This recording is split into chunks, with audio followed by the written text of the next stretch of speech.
1000 ரூபாய் வந்துச்சா? 1000 ரூபாய் வந்துச்சா? அதான் சரி இரு. யார் யாருக்கெல்லாம் 1000 ரூபாய் வந்து என்ன கேக்குறாருன்னு புரியுதா? மேடையிலிருந்து பார்க்கும்போது பெண்களுடைய முகமெல்லாம் பளபளன்னு இருக்கான்.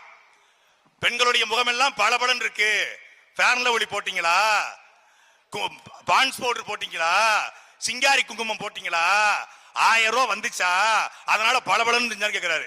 ஏண்டா நீயும் உங்க அப்பனும் கொடுத்த 1000 ரூபாயில தான் எங்க அக்காலும் தங்கச்சியும் பளபளன்னு இருக்காளடா. அப்ப உங்க வீட்டு பிள்ளைகள் பளபளப்பாக இருக்க எவன்டா 1000 ரூபாய் கொடுத்தது? எவன் கொடுத்தது? வேலூர்லயே அதிக பளபளப்பாக இருப்பது துரைமுருகனும் அவர் மகன் கதிரானும் தான். தமிழ்நாட்டிலே ஒரு ஆம்பளை லிப்ஸ்டிக் போடுறானா அது தமிழ்நாடு நீர்வளத்துறை அமைச்சர் துரைமுருகன் தான். லிப்ஸ்டிக் போடுற ஆம்பளை. தமிழ்நாட்டில் அதிக பளபளப்பாக இருப்பது ஸ்டாலின் குடும்பம் தான். தமிழ்நாட்டில் அதிக பளபளப்பாக இருப்பது KKSSR குடும்பம் தான். அவனுக்கு எவன்டா 1000 ரூபாய் கொடுக்கிறது? எவன் கொடுக்கிறது?